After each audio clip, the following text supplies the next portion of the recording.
Saya sengaja pakai baju ini. Ini baju yang dibuat oleh Bu Nyoman. Angkat tangan Bu Nyoman. Itu Bu Nyoman titik namanya di belakang. Ya. Beliau seorang survival dari kondisi tubuh akibat stroke. Beliau kemudian menggunakan tanda petik bencana itu untuk menjadi berkah bagi kehidupan yang lain. Sehingga beliau membangun sebuah yayasan yang diberi nama Yayasan Tapasya Stroke Center. Buat tangan dong beliau. Cek. Cek. Ya, Yayasan Tapasya Stroke Center dan membantu orang-orang penderita stroke untuk melihat bahwa mereka tidak sendirian. Lalu diberikan latihan-latihan gratis berupa fisioterapi dan lain-lainnya, dan menjadi tempat di mana orang-orang kemudian menyalurkan kebaikan hatinya. Ada yang melalui donasi untuk operasional, karena kan fisioterapisnya dibayar Bu Man ya, diberi ongkos lah, kan dibayar bukan gaji gitu, bukan diberikan biaya transport atau apa gitu, kan kasihan juga mereka gitu. Tapi yang datang diberikan berbagai berbagai pelatihan untuk membuat diri mereka mandiri, juga membuat diri mereka bangkit dari keterpurukan. Oleh karena penyakit itu kadang menyebabkan kita masuk fase denial, fase anger, fase bargaining, terakhir fase acceptance. Nah, beliau membawa mereka pada fase acceptance yang membuat mereka akhirnya bangkit dari keterpurukan itu. Disitulah kemudian kita mengupas tentang karma.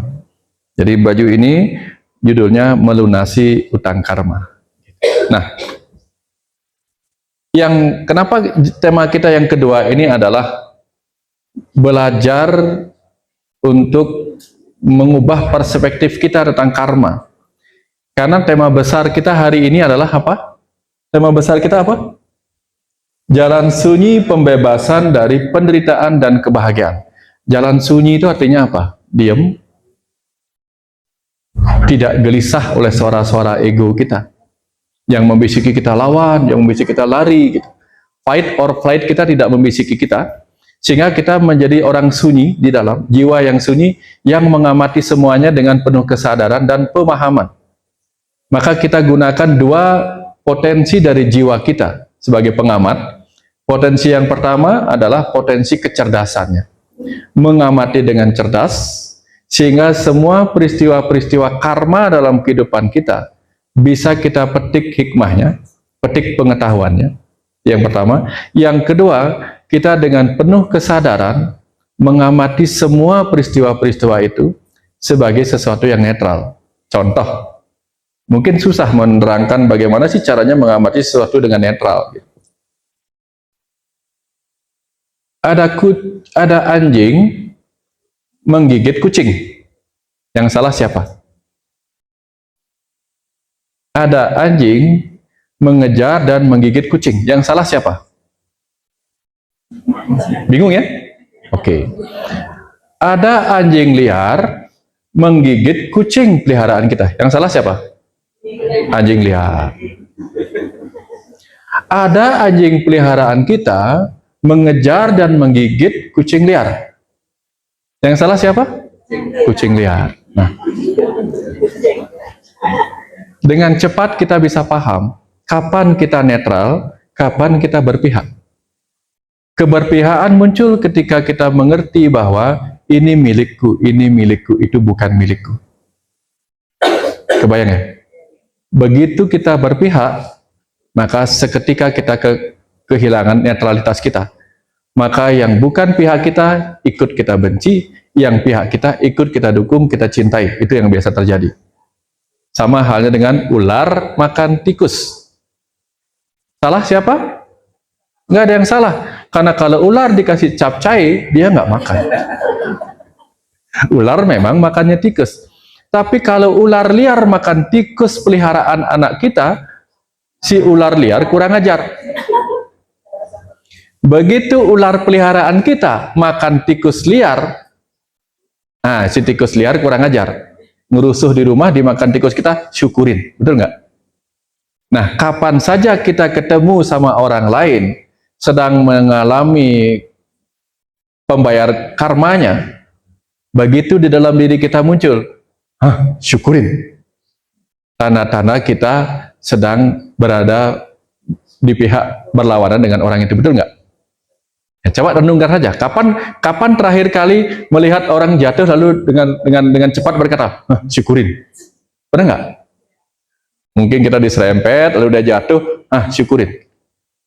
Tapi ada kejadian. Saya pribadi dulu pernah waktu kuliah. Saya nggak tahu bahwa apa yang saya pikirkan kadang-kadang sering terjadi. Saya baru kuliah. Keluar dari gang rumah, kan itu jalan besar. Begitu saya nengok, ada orang ngebut begitu. Menyerempet, saya nengok, dia nyerempet. Saya bilang, aduh, kok di jalan kecil kayak gini ngebut? Ntar jatuh tahu rasa. Saya bilang gitu. Saya datang, pas di belokan itu, di jalan Bunisari, dia sudah jatuh. Jatuh di situ. Saya tahunya dia sudah jatuh. Lalu saya mikir, aduh, merasa bersalah karena memikirkan hal itu. Bukan mensyukuri, tapi merasa bersalah karena ngapain saya mikirin orang jatuh. Nah, di waktu yang lain, masih mahasiswa. Saya ada di lantai 2 kamar saya, di beranda di luar. Ini tembok kamar ya. Antara tembok kamar dengan tralis itu, bukan tralis tapi dari tembok juga, itu tidak terlalu banyak, tidak terlalu jauh, sekitar 1 meter lah. Saya lagi duduk kayak gini, kaki saya naik gitu. Duduk begini, kaki saya naik. Kaki naik sambil melihat mengenang ini gitu. Terus tiba-tiba di kejauhan itu, saya lihat bapak saya. Umurnya mungkin waktu itu 60-an. Dia naik mau mangkas pohon. Saya mengamati dari jauh. Waduh, gitu. Bapak kok naik ya? Di umur segini bahaya loh naik, bisa jatuh. Baru saya bilang begitu, tiba-tiba gedubrak, yang jatuh bukan bapak, saya yang jatuh. Langsung wah gitu. Padahal saya nggak ngapa-ngapain, cuma gini aja kan. Jatuh langsung. Oh ya, nggak boleh sembarangan berpikir gitu. Nah, jadi artinya apa? Ketika kita netral, setiap peristiwa nggak kita syukuri, nggak kita apa-apain, diam aja. Nah, ini nanti dalam ilmu praktis Zennya itu nanti diajarkan sama Mas Reza untuk belajar UPK, belajar netral menghadapi apapun yang datang. Nah, sekarang berbicara tentang karma. Beberapa orang mungkin sudah mengenal istilah karma itu. Karma itu sebenarnya artinya tindakan. Karma itu artinya tindakan. Gini ya, kembali ke cerita tadi. Tuhan itu apa? Kecerdasan. Begitu menunjukkan kemampuan menjadi energi. Begitu energi memadat menjadi materi. Ya. Nah, ketika si kecerdasan Tuhan menunjukkan kemampuannya atau energinya menciptakan material, maka ada 2 jenis materi yang diciptakan. Satu materi yang bisa hidup, satu lagi materi yang tidak bisa hidup. Nah, salah satu materi yang bisa hidup adalah materi yang bernama manusia. Percikan kecerdasannya masuk ke sini menjadi ruh, yaitu diri kita yang sejati yang di dalam ini. Materinya menjadi tubuh ini, tubuh. Dan karena di setiap materi itu ada energi, ya. Materi terkecil apa tadi? Materi terkecil yang sering kita sebut apa? Atom. Ini ada atom, ini nukleusnya, ini ada elektron yang berputar-putar di sekitar ini. Ya, ini ada elektronnya. Nah, energi nuklir ini ketika dipecah dia menjadi nuklir. Nuklir itu inti, ditembak menjadi energi nuklir, menjadi apa saja. Di setiap atom yang kecil itu mengandung energi, karena dia energi yang memadat. Maka tubuh kita ini penuh dengan energi, betul nggak? Ditambah lagi kita makan lagi energi dari luar. Maka tubuh kita ini adalah tubuh berenergi. Nah, karena sang ruh ada dalam tubuh yang berenergi dan bisa digerakkan oleh sang ruh untuk menjadi hidup, maka muncullah apa yang disebut dengan aksi atau tindakan atau apa? Karma.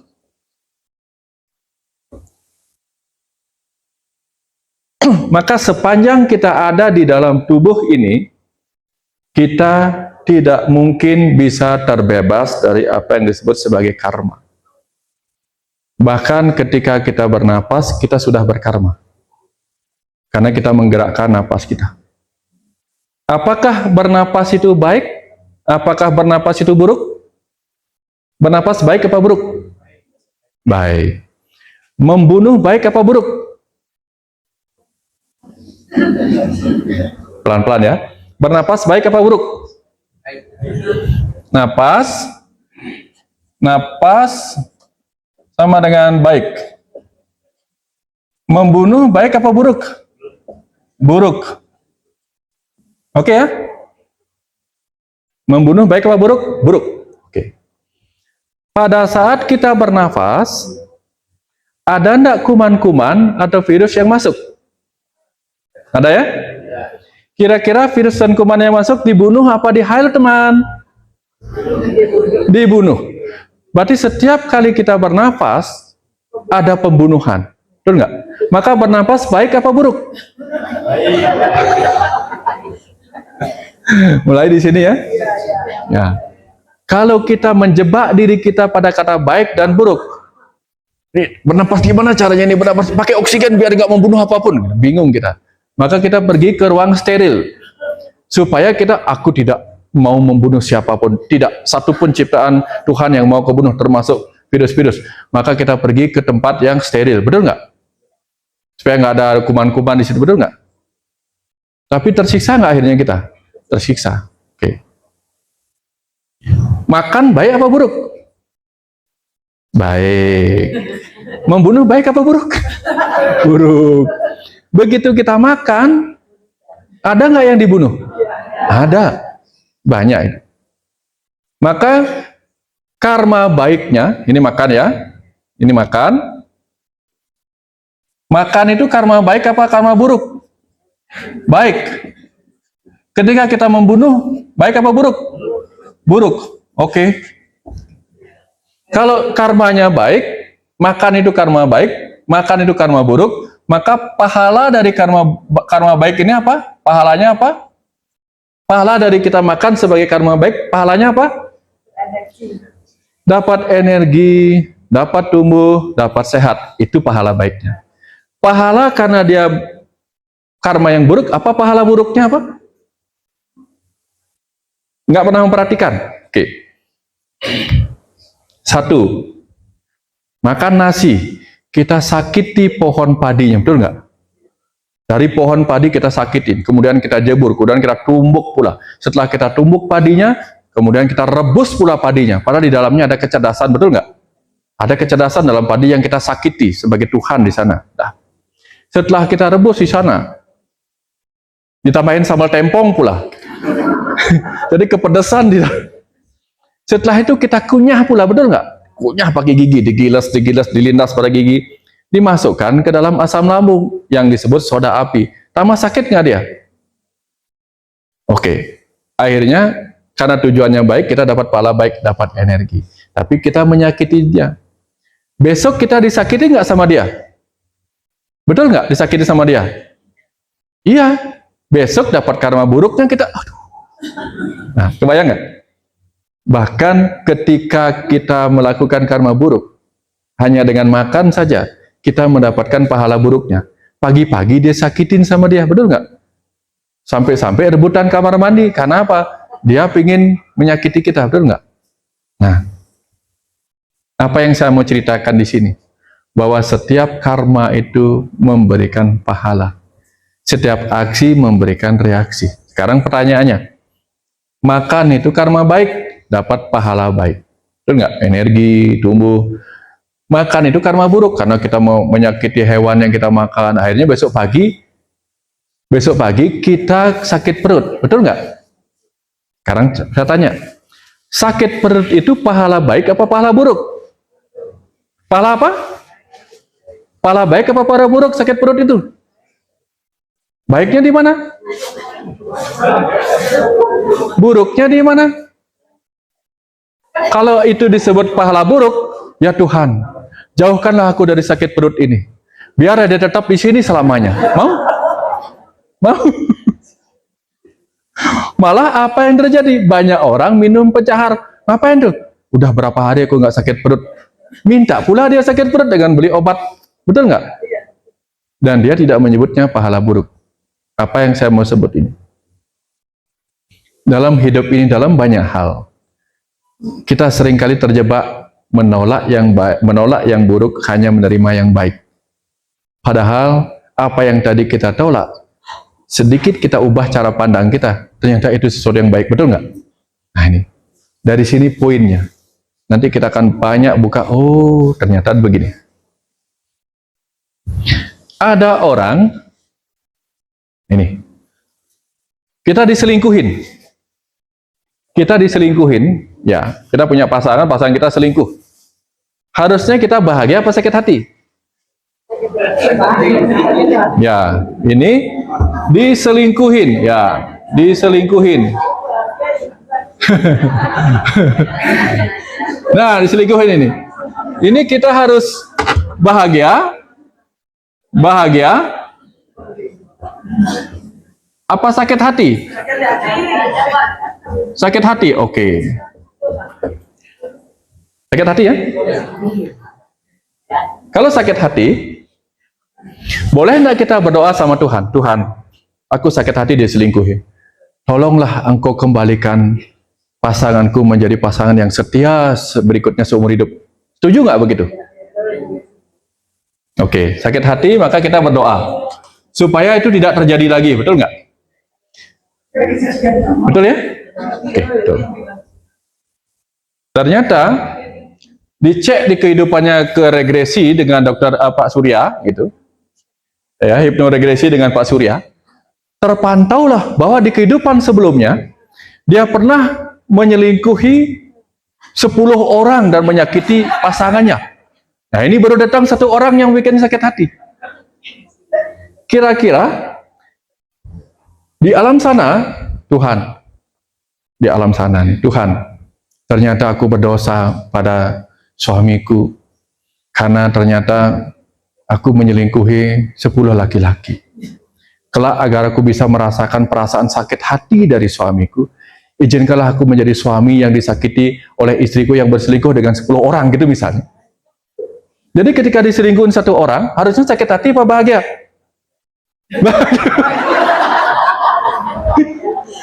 Bahagia, karena apa?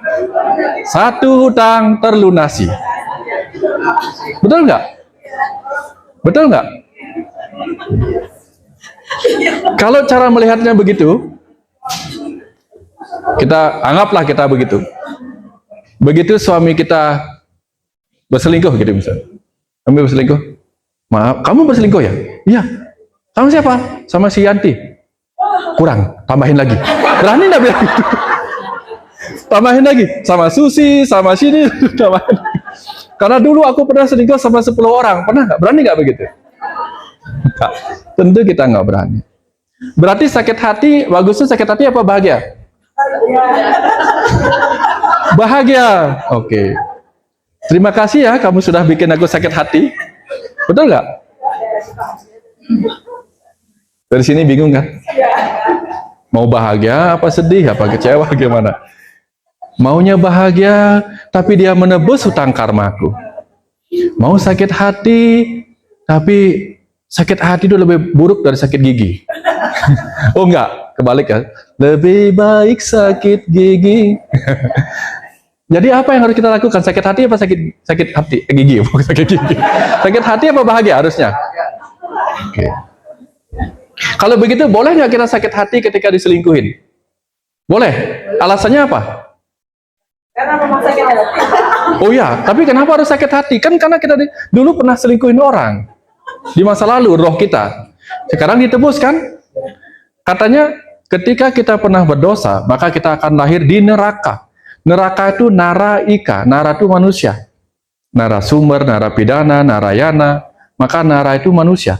Alam manusia ini adalah alam neraka, tempat kita menebus dosa masa lalu. Dulu pernah nyakitin orang karena menyelingkuhinya, sekarang disakitin orang karena selingkuhin. Jadi kita boleh sakit hati, harusnya apa? Bahagia. Bahagia, oke, bahagia. Tambah ingat ya, aku bahagia loh ini. Ya, aku bahagia loh. Selamat kamu menyelingkuhi aku, selamat, selamat. Ya kan? Nah, sekarang kita coba berpikir. Boleh enggak kita sakit hati? Alasannya apa? Belum diregresi. Oh. Layak kita sakit hati. Kenapa? Karena hanya dengan sakit hati kita bisa ngerasain apa yang dulu dirasain oleh pasangan kita yang kita sakiti. Kalau kita nggak sakit hati, kita nggak ngerti rasa sakit hatinya roh yang dulu kita sakiti. Kebayang saja?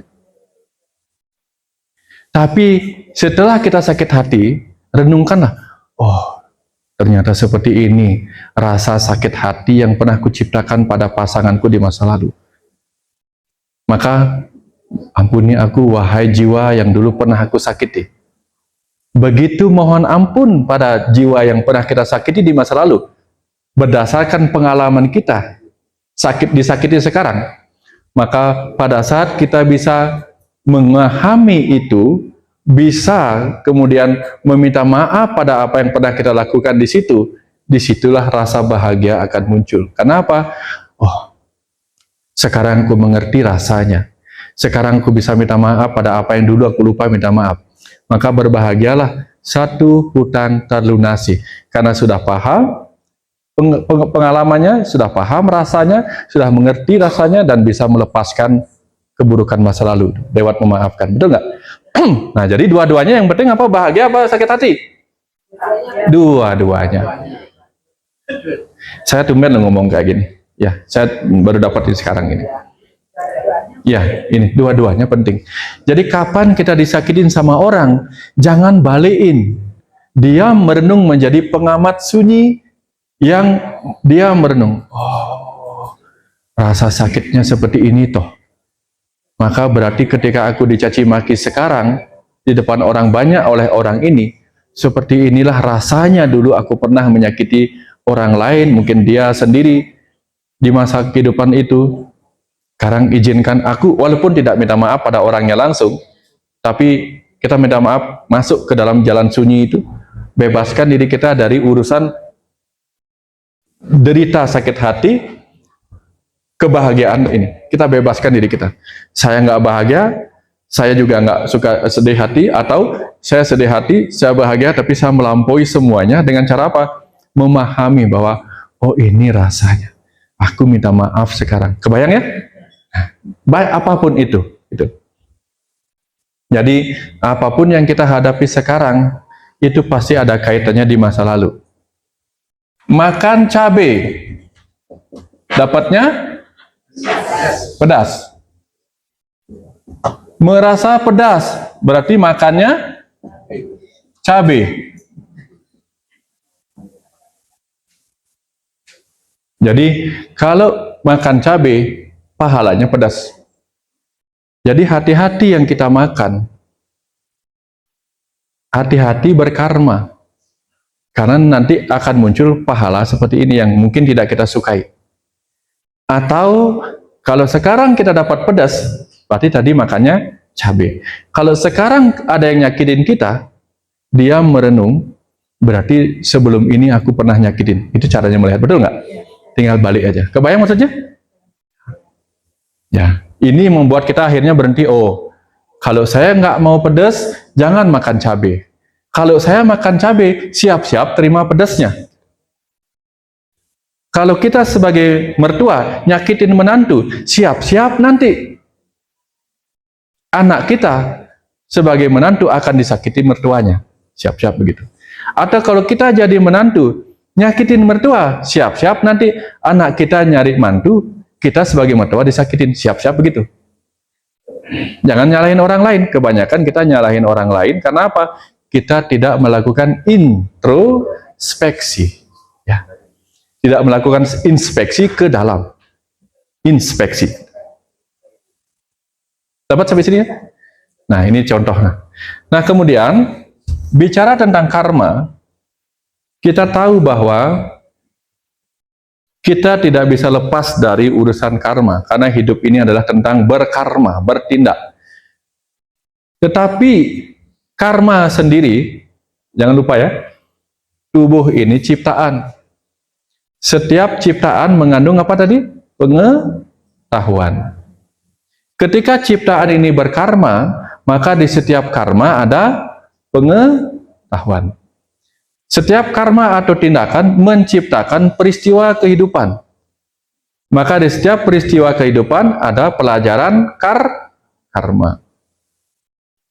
Pelajaran karma dalam setiap peristiwa kehidupan ada apa? Ada tragedi, ada komedi, ada drama ini, drama itu. Maka dunia ini panggung sandiwara di mana kita sedang memainkan karma dan belajar dari karma kita sendiri, juga belajar dari karma orang lain. Nah, gini, kenapa kita dan orang lain memiliki pelajaran-pelajaran karma berbeda?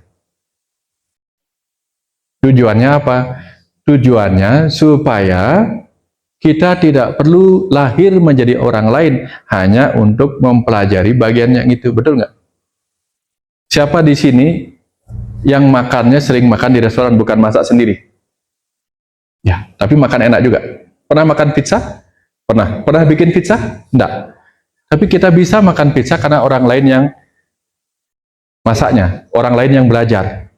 Jadi kita bisa mempelajari pengalaman orang lain.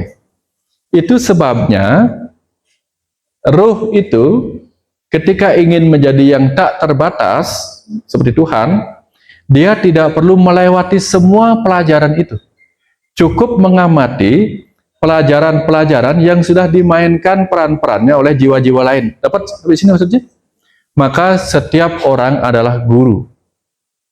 Dengan peristiwa-peristiwa kehidupannya adalah guru bagi kita, yang membuat kita nggak perlu mengalami itu.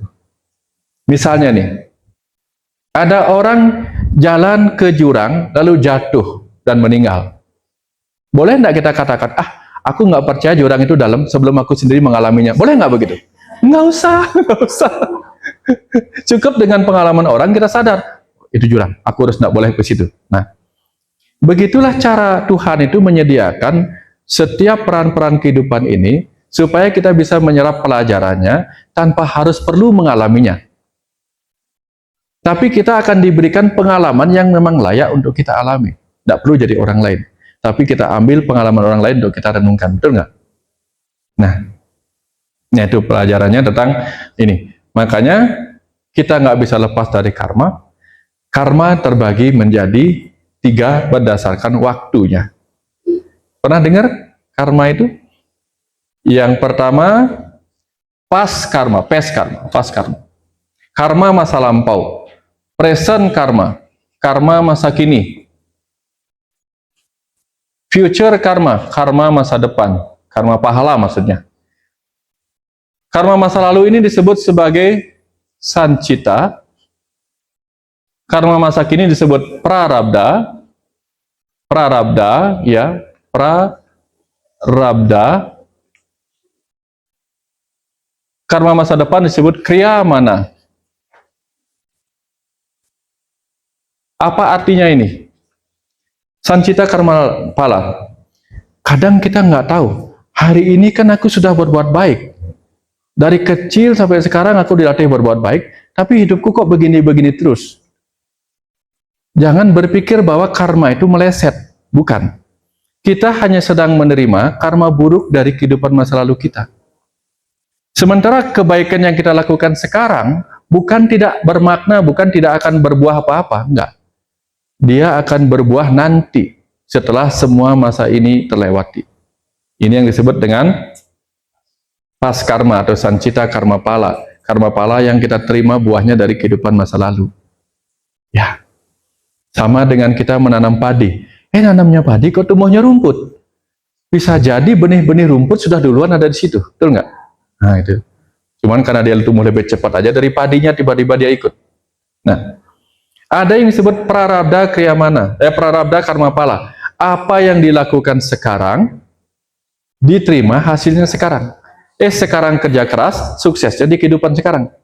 Dari kecil dia kerja keras, belajar, bisnis, begitu tua, kaya raya. Nah, itu berarti di kehidupan sekarang. Ada orang yang nanam kebaikannya sekarang, sampai mati pun dia tetap miskin. Tapi yang kaya raya siapa? Anak cucunya. Siapa anak cucunya? Dia lahir kembali sebagai cucu daripada dirinya. Dia reinkarnasi. Contoh, di usia 60 tahun, dia menanam pohon kelapa. Umur pohon kelapa sampai berbuah berapa tahun? Nah, ya dia keburu mati. Berarti si kakek keburu mati. Dia nggak sempat menikmati buah dari pohon kelapanya. Tapi itu menjadi kekayaan bagi dirinya ketika lahir kembali menjadi si anak. Ini yang disebut dengan kriyamana. Ya, dia nggak menikmati hasilnya, tapi dia nikmati di kehidupan berikutnya. Ada itu. Nah, kok future-nya begini? Dapat ya sampai sini ya? Nah, itu jenis-jenis karma. Ya, bahwa kemudian ada karma baik, ada karma buruk, itu disebut karma baik disebut subha karma, karma buruk disebut asubha karma. Itu artinya tidak. Subha itu su itu baik. Nah, itu udah umum lah itu. Jadi artinya apa? Kadang orang tidak mengerti. Ini yang sering saatnya menjadi pertanyaan. Saya sudah berbuat baik, kok tetap hidup saya begini? Nah, mungkin memang dia tidak akan menerimanya di sekarang, tapi di tabungan di kehidupan berikutnya. Nah, kalau ada orang beruntung memang jenis karmanya karma yang instan, nanamnya sekarang, buahnya sekarang ada. Jadi jangan berpikir bahwa hidup ini hanya satu kali. Enggak. Hidup ini berkali-kali. Kenapa? Karena tidak mudah untuk mencapai kesadaran semesta hanya untuk satu kesempatan hidup. Betul nggak? 0 sampai 5 tahun baru belajar berjalan, baru belajar berlari. Ya, setelah itu baru belajar tentang kehidupan, tentang sekolah untuk cari kerja. Setelah itu stres tentang bagaimana mencari uang. Nggak sempat mengenal dirinya. Mengenal diri aja waktunya sudah sekian umur tua, baru mengenal diri, tiba-tiba ingin jadi Tuhan. Mudah nggak? Enggak. Lalu Tuhan kemudian memberi kita kesempatan hidup belajar cuma satu kali. Apa yang kita dapetin? Maka Tuhan memberi kita, semesta memberi kita second chance, kesempatan berikutnya. Nah, kesempatan berikutnya, karena karma itu tidak kita berhasil dapatkan pahalanya sekarang, inilah yang menyebabkan kita reincarnation, kembali masuk ke dalam carnation, daging. Supaya apa? Supaya sebagai ruh kita bisa menikmati kebahagiaan. Ya. Tujuannya apa? Supaya pada akhirnya kita sadar, oh ternyata kebahagiaan ini hanya singkat ya. Siapa pernah membayangkan, wah luar biasa ya Swiss, pingin lo rasanya main-main ke sana. Setelah lama di sana, aduh aku pingin pulang. Pernah nggak? Ternyata kita tidak benar-benar menginginkan di situ, betul nggak? Tetap kita ingin ada di rumah. Kita hanya ingin jeda sejenak ke situ. Nah, kebahagiaan itu seperti itu. Kadang kita, oh aku ingin makan ini. Siapa yang suka makan pizza, akhirnya seumur hidup pizza aja terus? Ada nggak? Nggak ada. Seenak-enaknya, sesenang-senangnya kita, paling kita bertahan 1, 2 kali, 3 kali, nggak sampai seumur hidup. Ntar pindah lagi ke sini, pindah lagi ke sana, betul nggak? Nah, kebahagiaan itu seperti itu. Maka jangan kira, oh aku pingin kaya. Setelah kaya, oh ternyata susah ya bayar pajak. Ya enggak? Makanya dalam hidup ini kuncinya apa? Kuncinya yang selalu saya katakan, ini diajarkan kepada saya. Apapun yang kau miliki, itulah yang akan menyakitimu. Siap-siap. Siap-siap dengan konsekuensi bahwa apa yang kita miliki akan menyakiti kita. Betul nggak? Dulu kita nggak ada pengeluaran pulsa, pengeluaran wifi, dan sebagainya. Tapi begitu kita punya HP, HP menyakiti kita, betul nggak? Oh, karena aku jarang bergaul dengan orang lain, aku nonton aja di YouTube, nonton aja di Facebook atau apa. Siapa di sini yang ketika nonton di YouTube, Bawaannya happy aja. Mau orang ngomong apa aja di YouTube nggak terpengaruh. Ada? Atau malah kurang ajar ini, kok ada sih orang kayak gini komen-komennya, betul nggak? Maka itu pun menyakiti kita, betul nggak? Aku jengkel nonton TikTok, kurang ajar sekali, bla bla bla begitu. Kayak gitu. Apa yang kita miliki akan menyakiti kita. Tapi bukan berarti kita harus tidak memiliki sesuatu. Karena tidak punya, maka yang kita miliki adalah apa? Ketidakmilikan. Itu pun juga menyakitkan, betul nggak? Semuanya menyakitkan kalau kita melihatnya sakit hati. Tapi kalau kita melihatnya, oh ini memang konsekuensi. Sekarang saya tanya, waktu kita kecil, makan cabai dapat pedas. Waktu kita kecil makan cabai dapat manis enggak? Dari kecil sampai kita dewasa, makan cabai dapat pedas apa enggak? Pedas. Ada enggak perbedaan ketika kecil kita makan cabai dan ketika besar kita makan cabai? Ada enggak perbedaannya? Maksud saya begini, waktu kecil makan cabai, nangis enggak kita? Enak enggak cabai waktu kecil, kita kecil? Begitu kita dewasa, makan cabai enak apa enggak? Enak. Kenapa? Karena kita mulai menerima itu sebagai kenikmatan. Makanya, mereka yang bertumbuh matang, itu adalah mereka yang belajar menikmati apa yang dulu kita sebut sebagai penderitaan. Penderitaan. Sampai sini dapat? Nah, jadi, begitu kita menderita oleh sesuatu, tanda-tanda cabenya masih pedas. Jadi, pakai password itu. Dicaci maki sama orang sakit hati. Oh, cabenya masih pedas, gitu. Ya, kapan dicaci maki sama orang kita senang? Oh, sambal tempong enak. Mulai, ya ditampar pun enak, betul nggak? Ya, gini. Dicium itu membahagiakan apa menyakitkan?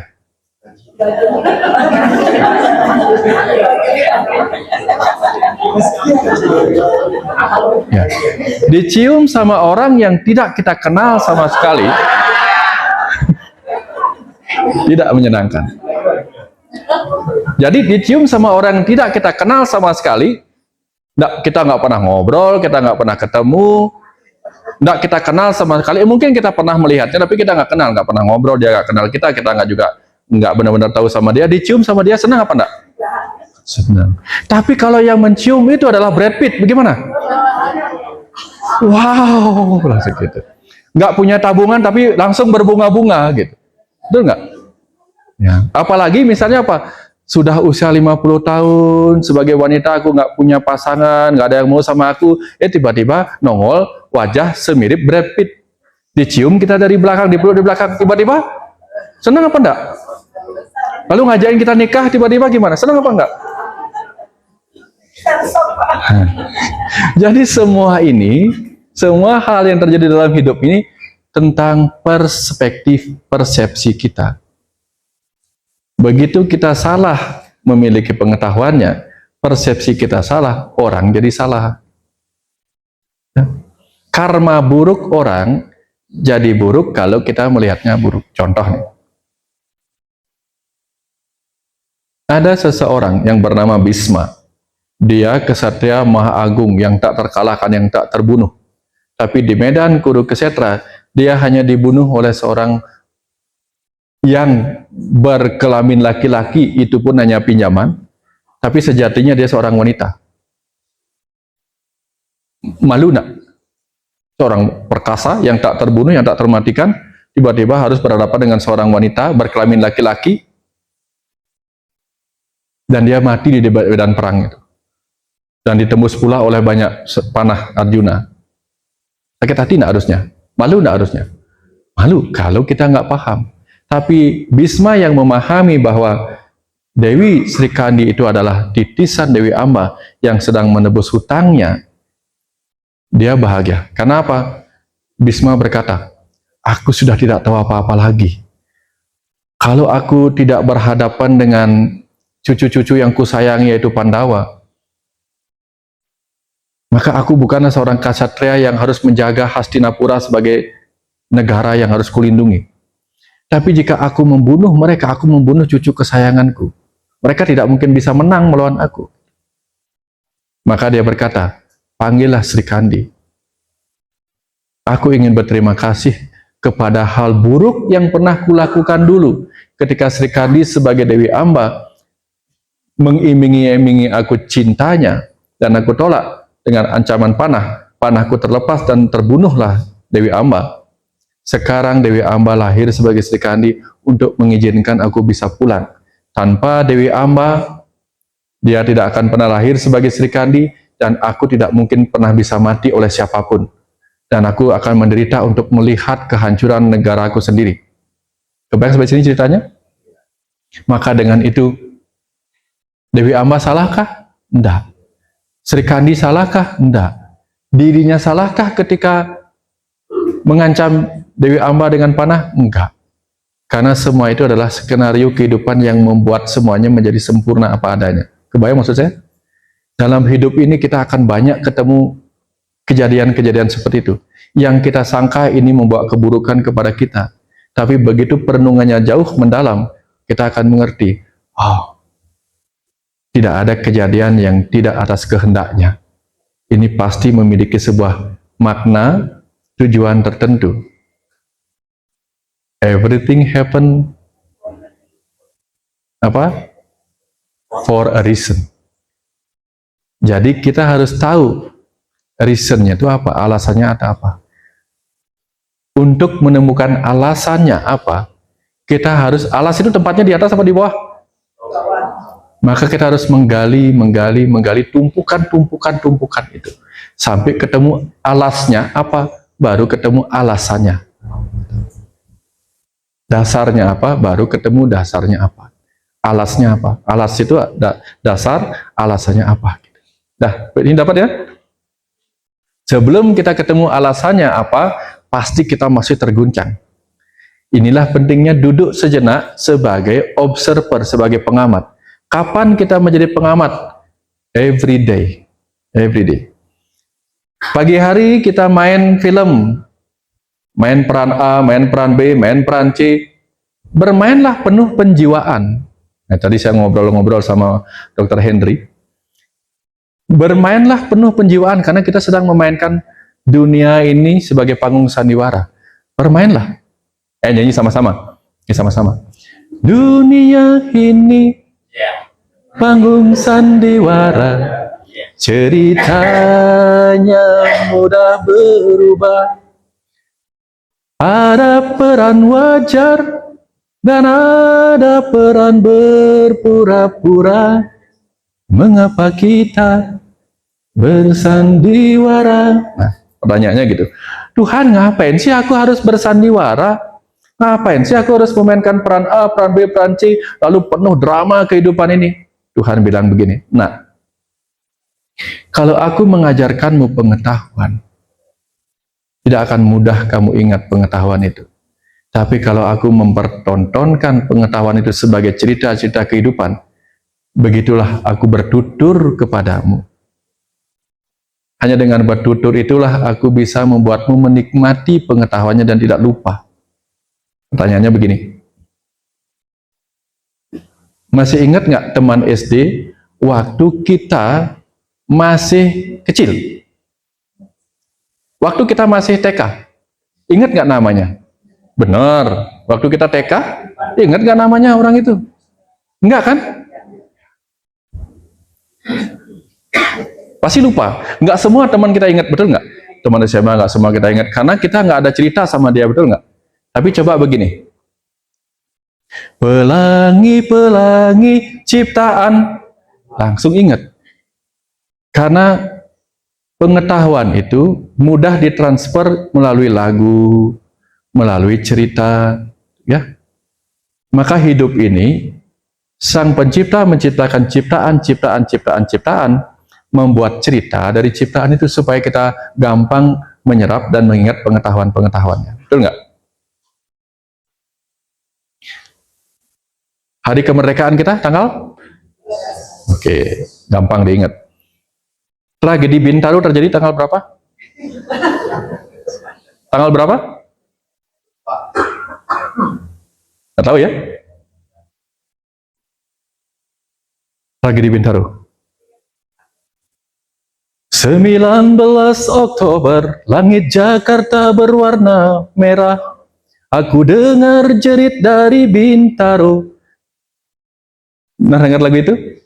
Nah, 19 Oktober, langit Jakarta berwarna merah. 19 Oktober. Maka kita mudah sekali mengingat tanggal kalau dia jadi lagu. Jadi nyanyian, kebayang nggak? Itulah sebabnya hidup ini penuh dengan drama, dengan ini, dengan itu, supaya kita gampang mengingat peristiwa-peristiwa itu. Maka sepanjang hari hidup kita akan penuh dengan cerita-cerita, supaya nanti malam gampang kita mengingat cerita-ceritanya. Untuk apa? Untuk kita renungkan kembali apa pelajaran yang ada di dalamnya.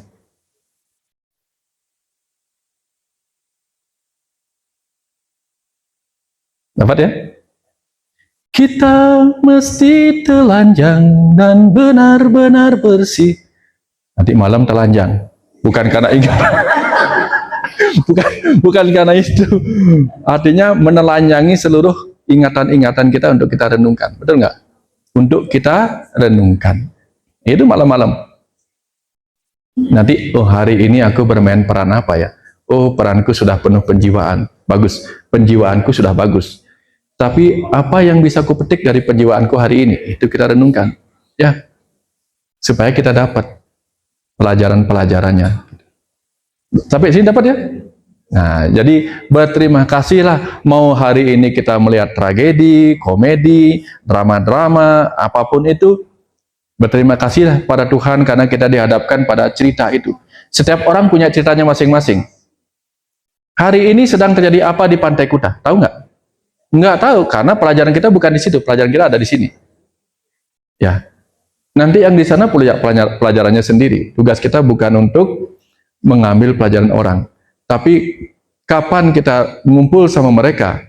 Nanya. Kapan kita ngumpul dengan mereka dan menyerap pelajarannya? Kalau pelajaran kita sendiri yang kita temui satu hari ini sudah kita beresin. Lah, soal kita sudah belum beres, kita ujian sama-sama ujian. Nomor 1 kita belum bikin. Nomor 2 apa? Begitu dia kasih nomor 2, aku belum bikin. Kalau gitu nomor 3 apa? Kita nomor 1 belum, nomor 2 belum, 3 belum. Gitu. Kebayang maksud saya? Fokus pada pelajaran sendiri. Kalau sudah beres pelajaran kita sendiri, baru kita mengambil pengalaman orang, pelajaran orang. Maka kita mendapatkan 2. Lah punyanya kita belum beres, nyontek punya orang lain. Kadang-kadang kalau sekarang ujiannya kan beda-beda nomor kan? Beda nomor, beda pelajaran. Wah, kacau kita kalau meniru gitu. Kebayang maksud saya? Ya. Jadi ini pelajaran tentang karma, tentang kita belajar melihat perspektif karma. Kira-kira dari sini sudah bisa nak membayangkan cara melihat karma dengan berbeda? Masih ingat nggak saya cerita tentang saya membantu orang?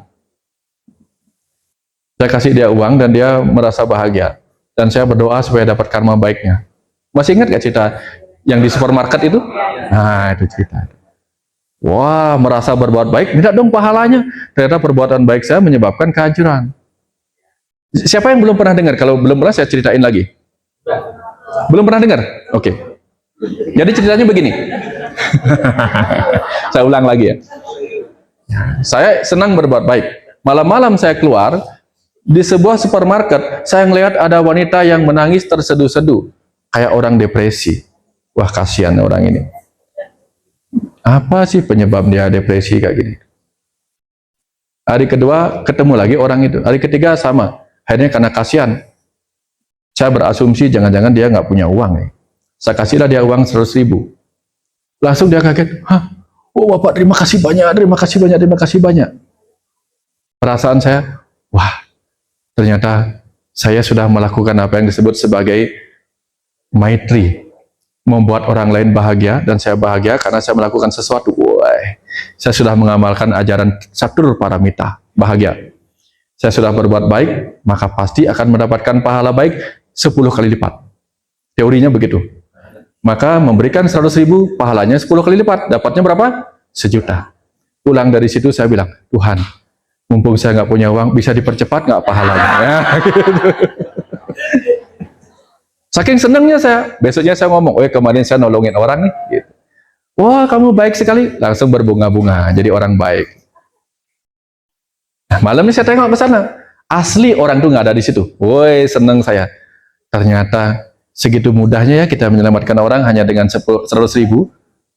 Kita sudah membuat orang bahagia, menyelamatkan orang. Gitu. Saya ngomong sama kasirnya, nanya, mau cerita, saya loh yang kemarin. Gitu. Ngomong-ngomong yang di depan kemarin itu, kemana orang itu? Baru mau bilang, saya loh. Gitu. Nggak tahu Pak, nggak tahu siapa ngasih dia uang. Saya kira dia mau ngapain, dia beli baygon, saya kira mau ngapain. Pagi-pagi tergeletak karena minum baygon di situ. Langsung saya bilang, oh ya, ada orang kayak gitu ngasih dia uang 100.000. Tapi dulu mas saya sembahyang, Tuhan, ambil dah, saya ikhlas, nggak jadi, gitu. Nggak jadi minta pahala dari yang uang 100.000 kemarin, gitu. Sama. 3 bulan kemudian dia datang. Lagi-lagi orangnya di situ. Saya langsung pura-pura lain-lain. Kayak tadi itu, nutup mata, nggak melihat Tuhan di situ, melihat hantu di situ. Jangan-jangan ini hantunya ini gitu. Nggak boleh. Dia manggil saya, Pak, aduh, kaget. Kenapa pura-pura nggak ngerti? Siapa ya? Gitu pura-pura. Pak, terima kasih ya Pak. Tapi mohon maaf. Terima kasih untuk uang Bapak. Uang yang mana ya? Pura-pura nggak ingat. Dulu kan Bapak yang ngasih saya uang 100.000. Dan mohon maaf, saya menggunakannya dengan cara yang salah. Saya mau bunuh diri. Saya tentamen suicide. Dan gara-gara itu untung saya ada yang menyelamatkan, dibawa ke rumah sakit. Itu penyebabnya saya lagi putus pacar. Di rumah sakit, akhirnya saya dirawat selama hampir 1 bulan lebih karena luka di lambung saya. Dan saya ketemu seorang perawat yang ya ganteng dan baik hati, dan akhirnya kami pacaran selama 1 bulan. Dan bulan ini kami memutuskan menikah karena dia sudah lama juga katanya nggak punya pasangan. Saya mau mengundang Bapak, sebenarnya makasih ada di sini. Oh ya, selamat. Sampai di rumah langsung, Tuhan, ternyata manfaatnya bagus sekali. Kapan pahalanya? Menikahlah mereka. Nggak sampai 6 bulan datang lagi dia, tapi kondisinya kayak gini lagi. Kenapa begini? Gitu. Pak, ternyata pacar saya yang saya nikahin itu jadi suami saya sekarang itu. Ternyata sesungguhnya dia playboy. Dia sudah punya istri banyak di luar sana, guys. Jadi yang 100.000 itu karma baik apa karma buruk? Nah, di situ kita nggak boleh menilai. Apapun yang kita lakukan, just do it. Bukan just do it. Bukan just do it. Tapi just do it, tanpa mengatakan itu karma baik, karma buruk, sudahlah. Kita nggak pernah tahu, ya, apakah kita memberikan anak kita sepeda akan menjadi berkah apa bencana, kita nggak tahu. Ya enggak? Kita nggak tahu. Sudahlah, kita hanya melakukan itu saja. Jadi dari sini kita belajar untuk melakukan apa yang disebut sebagai niskama karma. Kalau kita merasa uang 100.000 itu adalah uang yang perbuatan baik, maka kita menganggap, oh ini subha karma, ini karma baik, nanti saya akan dapat sorga, nanti saya dapat pahala baik. Atau ketika kita, oh ternyata uang 100.000 itu dibuat bunuh diri, oh saya telah mau melakukan perbuatan buruk, maka kita akan berpikir, nanti saya akan dapat neraka gara-gara ini, gara-gara itu. Tapi begitu kita merasa terpanggil untuk memberi sesuatu, udah kasih, selesai, urusan selesai. Nah, ini sering saya lakukan. Saya memberikan aja, udah tinggal. Nggak mikir lagi apakah itu baik apa buruk, nggak.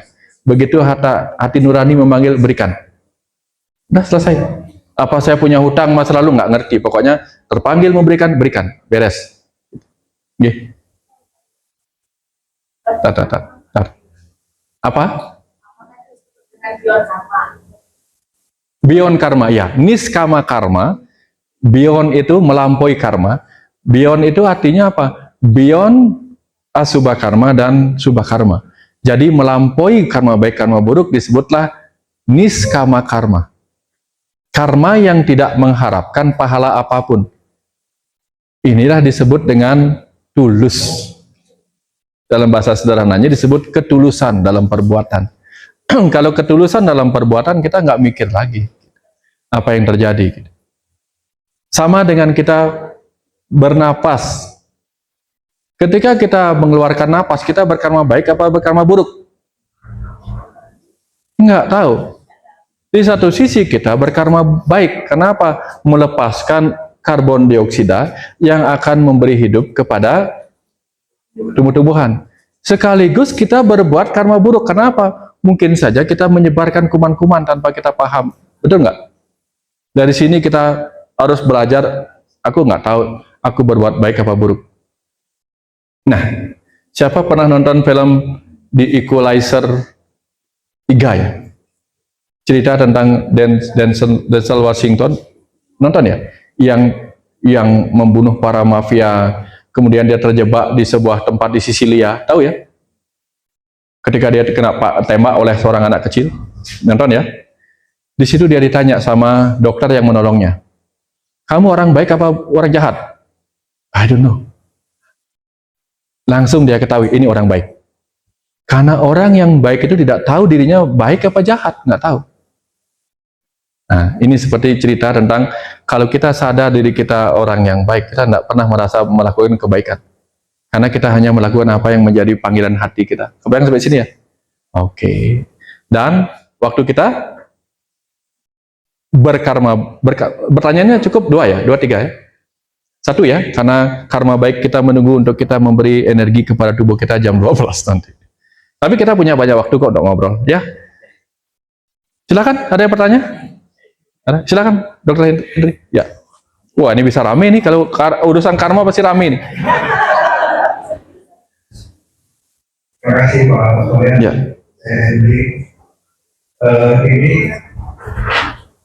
kalau dari kolega dokter juga yang melakukan tindakan, tapi ada samping sehingga harus masuk ke komite etik dengan kita teman-temannya mengucapkan ya turut duka cita. Jadi dia cerita ke saya, banyak teman-teman bilang ya udah sabar, tapi dia kesel. Ada dia bilang yang aja ngomong sabar. Bisa diulang lebih detail lagi apa? Dia melakukan tindakan apa, Mas? Tindakan Bedah. Tapi ada Efek samping. sehingga harus ke komite etik. Ya, teman-teman bilang sabar. Dia cerita ke saya, enak aja kalau sabar. Jadi saya melihat ini, apakah ada tiga pertanyaan saya, bagaimana kita mau evaluasi ini? Pertama, apakah ini ujian? Tapi ada yang bilang Tuhan kalau level menguji apa? Terus kemudian apakah ini karma? Terus bagaimana kita menyikapi? Menyikapinya memang sabar. Itu Oke. Ya, selalu lebih susah ketika kita menyebut kata sabar, ketika kita menyebut kata tabah pada mereka yang sedang mengalami masalahnya. Kalau dia meresponnya dengan cara yang emosi, dia akan mengatakan, kamu sih enak, karena kamu nggak ngalamin, gitu kan? Ya, itu selalu demikian. Nah, tapi apa yang kita bisa petik pelajarannya di situ? Kenapa sedikit orang yang komplain sama dukun? Dalam ilmu pengobatan, kenapa sedikit orang yang komplain sama dukun? Karena dukun itu selalu mengatakan apa? Sebelum disalahkan, yuk kita sama-sama memohon sama Tuhan. Sembuh nggak sembuh? Nah, kalau nggak sembuh itu Tuhan. Kalau sembuh yang dapat nama siapa? Dukun. Selalu komunikasinya begitu. Kita sama-sama berdoa ya. Aku mengucapkan mantra. Padahal mantranya orang semua tahu. Doa, mantra itu ditujukan kepada Tuhan. Kalau gagal, Tuhan belum berkehendak. Kalau berhasil, mantramu bagus. Betul nggak? Dapat nama baik. Tapi kita di dokter, ya, kita selalu mengatakan, saya melakukan ini karena kepintaran saya, keahlian saya. Ketika terjadi masalah, maka yang disalahkan siapa? Kepintarannya dan keahliannya, betul nggak? Ini yang menyebabkan kita sering sekali kena kasus-kasus dalam urusan sengketa medik. Ya enggak? Karena apa? Orang datang kepada dokter yang dia percayai apa? Keahliannya, kepintarannya. Tapi kalau orang mendatangi dokternya, kenapa? Kebaikannya, kemampuan komunikasinya. Jarang saya ketemu orang komplain kalau terjadi efek samping. Karena kemampuan komunikasinya. Kita coba sama-sama Pak ya. Karena angka keberhasilan pengobatan ini begini, dan setiap pengobatan yang kita pilih selalu akan menimbulkan efek samping, tetapi efek samping itu minimal dibandingkan yang lain-lainnya gitu misalnya, maka orang yang mengalami itu jauh akan lebih mudah untuk menerima kalau terjadi hal yang tidak diinginkan. Jadi miskomunikasi terjadi karena ketidaksinkronan komunikasi. Sampai-sampai kemudian di dunia kedokteran itu muncul istilah semesta, 10 menit setiap penderita. Betul nggak? Maksudnya apa? Supaya ada ngobrol dikit lah sebelum ada apa-apa gitu. Saya ketemu banyak saudara-saudara yang ketika ditanya, kata dokter apa sakitnya? Nggak ada, dokter nggak bilang apa-apa. Padahal dokternya bilang, cuman mungkin dia merasa nggak jelas. Nanya nggak berani, takut dokternya marah-marah, betul nggak? Nah, yang saya amati selalu masalahnya pada komunikasi. Sehingga di situ kemudian susah bagi kita untuk menyuruhnya tabah. Tapi kemudian ada cara paling bagus ketika ketemu teman seperti itu. Kita tepuk bahunya, lalu kita katakan, when you need help, I am here. Baca. Kapan kamu butuh bantuan? Saya ada di sini. Ya. Bila perlu dengan nyanyian, you are not alone. Kayak gitu. Jadi ketika kita merasa ada yang mendampingi, orang merasa nyaman. Walaupun yang mendampingi nggak ngapa-ngapain. Contoh misalnya begini. Ke kuburan sendirian berani nggak? Jarang kita mengatakan diri kita, oh berani, jarang kan? Tapi kalau kita ke kuburan didampingi anak kecil, berani nggak kita? Lebih berani. Karena apa? Tiba-tiba si anak kecil membuat kita menjadi pahlawan untuk melindungi dia. Jadi pendampingan itu sangat penting. Itu intinya. Nah, ketika kita mendampingi seseorang, betapapun kita juga lemah, tapi mendampingi dia, itu membuat kita menjadi sedikit lebih nyaman. Sendirian itu menyakitkan. Maka ketika ada orang seperti itu, kita cukup di sana aja, dia menemani. Rasanya ini. Makanya orang-orang dulu tahu cara itu. Yang penting ada Tuhan di sampingmu, Tuhan nggak dilihat juga gitu, betul nggak? Tapi merasa ada yang mendampingi, ya Tuhan bersamaku, gitu. Ada nggak Tuhan? Nggak tahu mana Tuhannya, nggak tahu. Tapi Tuhan ada bersamaku. Tuhan adalah teman curhat terbaik. Kenapa? Karena apapun curhatku Tuhan hanya mendengar. Kok kamu tahu dia hanya mendengar? Karena dia nggak menyaut. Kalau dia seperti teman, pasti dia nyaut. Nggak, Tuhan itu seorang yang maha mendengar. Dia mendengar aja, tapi nggak maha menyaut. Jadi yang kita butuhkan dalam hidup ini didampingi.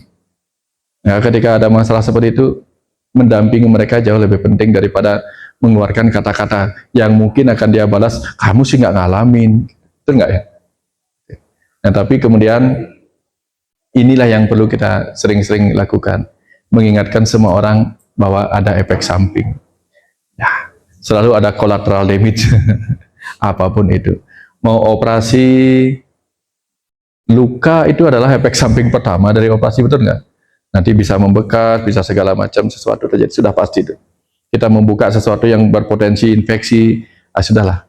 Kita tahu semua bahwa setiap solution will bring another problem. Ini, jangan merasa, oh ini solusi terbaik. No. Every solution will bring another problem. Dulu orang jalan, dulu di masa lalu, ketika orang lebih banyak berjalan, pernah terjadi kecelakaan mobil nggak? Nggak ada, karena mobil belum diciptakan gitu.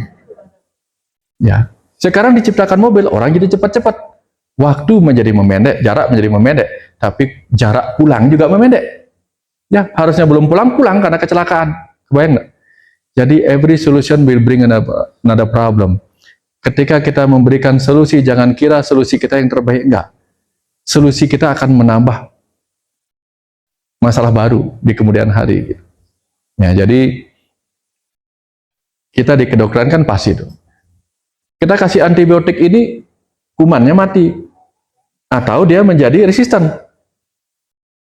Nah, kalau kita nggak kasih antibiotik, demam lama karena bakterinya. Tetapi itu membuat dia menjadi imunnya menjadi lebih bagus karena berlatih terus. Nah, kita mau pilih yang mana? Nah, ini kadang-kadang apapun yang kita pilih, setiap pilihan harus menjadi kesepakatan. Nah, rambut saya biarkan uban, bagus apa enggak? Wah, seorang guru spiritual harus belajar menerima dirinya apa adanya. Betul nggak? Tapi efek sampingnya apa? Penampilan jadi lebih tua daripada umur gitu. Betul nggak? Tapi kalau kita ubannya kita semir, apa yang terjadi? Maka ubannya menjadi hitam, dia tampil muda, tapi apa? Guru spiritual kok tidak menerima diri apa adanya. Nah, jelek lagi kan? Teman saya guru spiritual, dia benar-benar luar biasa.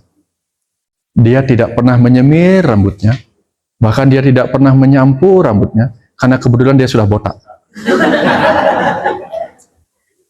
Jadi apa? Dia botakkan dirinya, sampo nggak usah, nyemir nggak usah. Tapi dia apa? Menerima dirinya tampil sebagai biksu. Nah, intinya adalah kita menerima enggak diri kita. Nah, setiap tindakan yang kita lakukan akan menimbulkan efek. Kira-kira ya. Izin Pak Wen, pertanyaan saya tadi, apakah kita menilai ini sebagai ujian dari Tuhan? Nggak ada. Kasus ini atau Nggak ada. karma yang pernah kita buat sebelumnya? Ya jelas karma, karena tindakan kita melakukan operasi, tindakan kita untuk melakukan itu tanpa komunikasi itu kan bagian dari karma juga. Apakah itu ujian dari karma Tuhan? Enggak. Tuhan nggak ngurus-ngurusin urusan kita. Enggak. Kita sudah diberi pelajaran dan kita melakukan pelajaran kita dan kemudian apa namanya mengevaluasi. Ujian itu kan evaluasi. Tapi kan ketika kita menyebut kata ujian itu karena seakan-akan itu hukuman, betul nggak? Betul nggak? Oh, ini ujian Tuhan. Kesannya apa? Hukuman. Tapi ketika kita punya pelajaran, kita mengevaluasi pelajaran kita bagus apa enggak? Contoh nih misalnya, kita masak ya. Setelah 10 menit kita masak, lalu kita cek nasinya, kita mengevaluasi nasinya, udah matang apa belum? Itu gimana? Boleh apa enggak? Apakah kita menyebut, wah, ternyata nasinya belum matang, ini ujian dari Tuhan? Enggak. Kita hanya sedang mengevaluasi. Betul enggak? Mengevaluasi apa yang kita lakukan. Maka kita tidak menyebutnya ujian.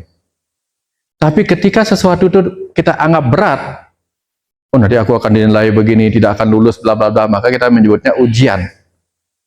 Kita sedang diuji nih oleh Tuhan. Makanya kesannya kemudian, aduh aku lulus nggak ya? Gitu. Padahal setiap hal itu kan, siapa pertama kali masak itu nasinya jadi gosong? Pernah?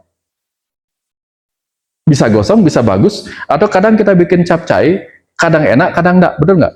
Pernah nggak kita menyebut itu ujian? Enggak. Ketika kita mencicipi makanan kita mengevaluasi, sudah enak apa enggak? Kita nggak menyebutnya sedang menguji.